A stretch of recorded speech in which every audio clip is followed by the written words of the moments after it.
마케코 헤드라인 시간입니다. 어제 장마감 이후부터 개장 전까지 중요한 소식들 함께 정리해 보겠습니다.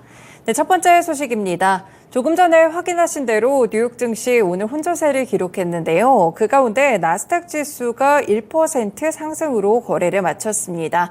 10년물 국채금리가 장중에 4.35%까지 도달했는데도 불구하고 이렇게 성장주, 기술주들이 강세를 보인 것은 굉장히 이례적인 일이라고 보실 수 있겠는데요. 그 가운데 엔비디아가 8% 급등을 했습니다. 현재 월가의 분석기관 대부분이 오는 23일 장마감 이후에 발표가 될 엔비디아 실적에 주목을 하고 있는데요. 일단은 2분기 실적이 시장의 예상치를 웃돌고 엔비디아의 주가는 추가적으로 상승할 것이라는 의견들이 나오고 있습니다. 팩트셋에 따르면 월가 애널리스트 50명 가운데 43명은 현재 엔비디아에 대한 투자 의견을 매수로 제시를 하고 있는데요. 바클레이스 측에 따르면 엔비디아가 확실한 경쟁자가 없는 인공지능 붐을 사실상 독점 중이다라는 평가를 내렸습니다. 투자은행 로젠블렛의 한스 모제스먼 애널리스트는 지난주에 엔비디아의 목표 주가를 주당 $600에서 무려 $800까지 높게 봤고요. 향후 1년간 84%의 추가 상승 여력이 있음을 의미하고 있습니다. 네, 이렇게 오늘 엔비디아가 또 급등을 했기 때문에 국내 증시에서도 관련 종목들이 움직일 수 있겠습니다. 역시나 HBM과 관련된 종목들 살펴보실 수 있겠고요. 대형주에서는 SK하이닉스나 한미반도체 이런 종목들이 있겠고 코스닥 시장에서 또 ISC 그리고 최근에 또 이수페타시스 다시 한번 상승세를 기록하고 있는데 관련 종목들도 함께 체크해 두시면 좋겠습니다. 네, 두 번째 소식입니다. 중국에서 비구이 위안이 지금 디폴트 위기를 촉발하고 있는데 부동산 업계 전반으로 확산되고 있습니다. 중개 수수료를 미납하고 세금을 연체하는 업체들이 속출하고 있다고 하는데요. 홍콩 부동산 중개업체 센탈린의 중국 선전 자회사는 헝다와 자자오의 스마오, 바오넌 같이 여러 중국 부동산 개발업체들로부터 총 1,831억 원 이상의 판매 수수료를 지급받지 못해서 지금 직원들에게 관련 수당도 지급을 못하는 상황이라고 밝혔습니다. 센탈린은 연체 수수료를 회수하기 위해서 법적 조치에 나섰는데요. 이렇게 디폴트 위기는 상업용 부동산에 대한 위기까지도 번지고 있습니다.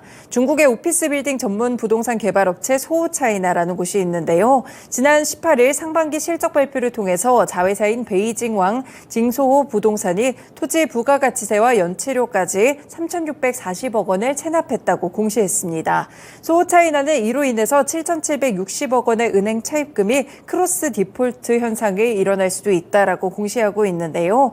이 크로스 디폴트는 한 채무 계약에서 만약에 지급 불능이 발생을 했을 때 다른 채권자도 같은 채무자에 대해서 일방적으로 지급 불능을 선언할 수 있는 것을 의미하고 있습니다. 네, 이렇게 중국에서의 부동산 위기 여전히 심각하다는 점 함께 시장의 리스크로 체크해 보실 수 있겠습니다. 네, 글로벌 소식 이어서 보겠습니다. 일본 정부가 이르면 오는 24일 후쿠시마 제1원자력 오염수의 해양 방류를 시작하는 방향으로 최종 조율하고 있는데요. 오염수의 방류가 초읽기에 들어갔다고 보실 수 있겠습니다. 네, 일본의 외신에 따르면 기시다 후미오 총리가 24일 이후에 가능한 한 빨리 방류를 시작하는 방향으로 최종 조율하고 있다라고 보도했는데요. 일본 정부는 오늘 오전에 기시다 총리가 주재하는 강요회의를 통해서 오염수의 방류 일정을 결정할 예정입니다. 하지만 방류가 개시되더라도 일본 어민이나 중국같이 주변국들의 지금 반발이 워낙 강한 상황인데요. 이 때문에 일본 정부에는 부담이 될 전망이고요. 실제로 방류가 시작됐을 때 중국과 홍콩 등은 일본산 수산물을 비롯해서 다른 식품 등에 대해서 수입 규제 강도를 더 높일 것으로 예상되고 있습니다. 그리고 일본 정부가 수십 년에 걸쳐서 이뤄지는 방류의 안전성을 제대로 담보할 수 있을지 이 부분도 향후 과제로 거론되고 있습니다. 오염수 방류와 관련돼서는 수산물 관련 종목들 체크해 보실 수 있겠죠. 우리나라에서도 동원수산이나 한성기업 혹은 소금 관련 종목인 인산가 그리고 육계 쪽으로 또 반사수혜가 갈 수 있기 때문에 마니커 FNG까지 관련 종목들 흐름도 함께 묶어두시면 좋겠습니다. 네, 다음 소식은 단독 보도입니다. LG전자가 내년 상반기부터 자체 화장품 사업을 시작한다고 하는데요. 뷰티기기 사업 확장에 나서게 됩니다. 기존의 뷰티기기 브랜드 프라에를 갖고 있는 점은 알고 계시죠? 이 전용 화장품을 기기와 함께 판매하는 방식이 될 것 같은데요. 현재 LG전자는 화장품 책임 판매업을 수행하기 위한 품질 관리자 선정이나 화장품 생산 구매 품질 확보를 위한 일정 검토 등 다양한 사전 작업들을 수행하고 있다고 합니다. 지난 3월에 주주총회에서 화장품 판매업을 사업 목적에 추가를 했었는데 5개월 만에 사업 추진을 위한 물밑 작업에 들어갔다고 보실 수 있겠고요. LG전자는 프라일 화장품을 OBM 형태로 생산할 계획입니다. 이 OBM은 화장품 생산업체가 개발, 생산, 그리고 기획, 마케팅까지 주도적으로 맡는 형태라고 보시면 되겠고요. LG전자는 화장품 생산업체와 협업을 해서 제품 콘센트 개발을 진행하되 프라일 뷰티 기기와 연계 판매를 할 예정이라고 구상을 하고 있습니다. 화장품 생산업체와 업무 협약을 통해서 계약 체결도 하반기 내에 이뤄질 전망이라고 하니까요. 관련 종목들 살펴보셔도 좋을 것 같습니다.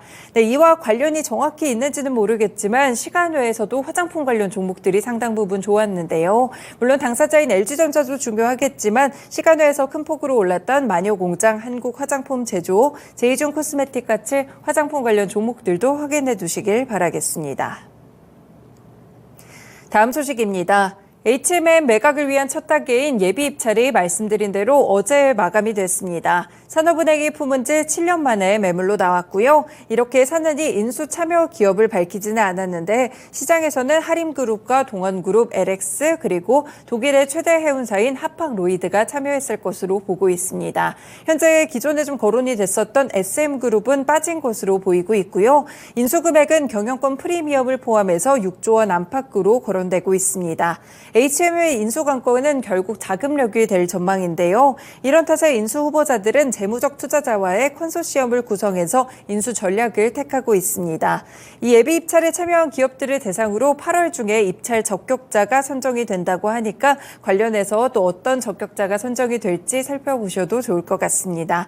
관련 종목으로는 HMM 체크해 보실 수 있겠습니다. 네, 마지막으로는요, 이 하나오션이 주주 배정 방식의 유상증자를 하기 위해서 복수의 국내 대형 증권사를 주관사로 선정했다는 소식입니다. 증자 규모가 2조 원이 넘는 수준에서 논의되고 있는데요. 어제 마감가 기준으로 시총이 8조 1,870억 원이기 때문에 거의 4분의 1 수준의 이 큰 폭의 2조 원대 유상증자가 이뤄진다고 보시면 되겠고요. 하나그룹에 인수된 지 3개월 만에 추진이 되고 있습니다. 결국에는 대규모 자금을 조달해서 신규 투자에 사용하거나 부채 비율을 낮추는 데 사용하는 방안이 유력하게 꼽히고 있습니다. 하나그룹은 하나오션의 실적을 하반기부터 본격적으로 반등을 시키겠다라는 목표를 세운 가운데 하나오션 이렇게 대규모 유상증자 소식이 장마감 이후에 나오게 되면서 결국에는 시간 내에서도 주가가 거의 5% 넘게 급락하기도 했습니다. 하나오션 오늘 주가 흐름 정규장에서 살펴보시길 바라겠습니다. 네, 오늘도 이렇게 6가지 소식들 먼저 체크해드렸습니다. 마켓콕 헤드라인이었습니다.